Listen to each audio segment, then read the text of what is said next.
The European Union is proposing one of its toughest measures yet against Russia as Moscow steps up its attacks on Ukraine. The European Commission announced that it plans to ban all Russian crude oil imports within the next 6 months. However, not all nations in the bloc are on board with this plan. So for more analysis on this, we want to bring in Abhi Rajendran. He is the Director of Oil Markets Research at the energy information company Energy Intelligence. So, Abhi, just how would the EU phase out Russian oil imports? I imagine it's not just about finding other places to get the oil, it's also about the infrastructure surrounding the delivery. Yeah, no, it's a great question, and what's being proposed now is a phased embargo that would stretch out over 6 months. Realistically, this is the only way they could do it.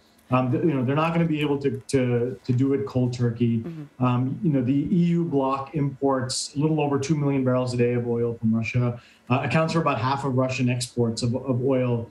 Plus, they also import another, 1 to 1.5 million barrels a day of refined products, so things like diesel, gasoline, and other products from Russia. So it's quite a large amount for them to be looking to embargo. It's going to have to be a phased process. In that process, they're going to be looking and sort of scouring the world for alternative sources of supply that they can lean on. I think part of the problem is at the moment there's very little spare capacity, if any. Whether it's kind of within OPEC Plus or within sort of Russia's oil-producing allies or anywhere else in the world, whether it's the U.S. or Canada or other parts of the Americas. So it's going to take a little while for them to sort out how they're going to get the supply. Which is why they're going through this phased process. So 6 months, is that a little while or a little longer than that? 6 months is the plan. Yeah. It very well could take longer than that. And I think what they've been talking about is has been sort of dragging it and delaying it as much as possible, just because, as you pointed out, because of the logistics, because of how difficult it is to find excess crude out there in the market at the moment, and it's not just about crude. I mean, I think part of the complication is what's going on with downstream products, with diesel. Mm-hmm. There's a diesel shortage because Russia's cut diesel and refined product exports actually quicker than they've cut crude exports. So there's a diesel shortage. There's a gasoline shortage. European refiners are thirsty and looking for crude. And they're not able to find a whole lot of excess crude. So it's going to have to be, a dragged out process.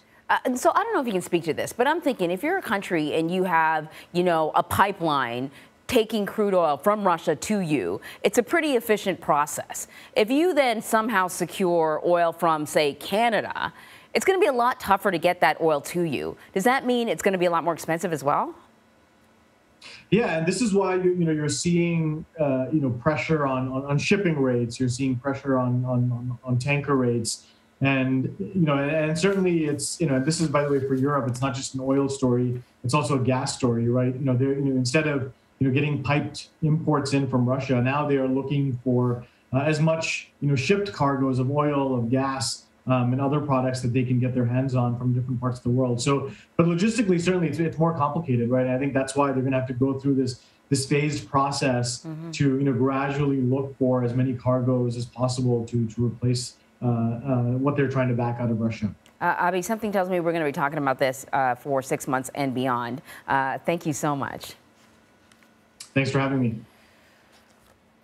Well, it's local election day in the UK. Millions of voters in some parts of England, Scotland, Wales, and Northern Ireland are set to choose their local leaders. We'll likely learn the results tomorrow. Prime Minister Boris Johnson's Conservative Party is expected to take a hit as he faces criticism for breaking COVID lockdown rules in 2020. Tens of thousands of people are breathing a sigh of relief today when it comes to their student loans. Why? That is because the Education Department is forgiving loans of those working in public service. We're going to give you the details on who's affected. That's coming up. Also coming up later on Red and Blue, we're going to talk with Congressman Adam Schiff about his recent trip to Ukraine to meet with President Volodymyr Zelensky, as well as the latest on the January 6th investigation. You can stream that conversation in our 6 p.m. Eastern hour. We'll be right back.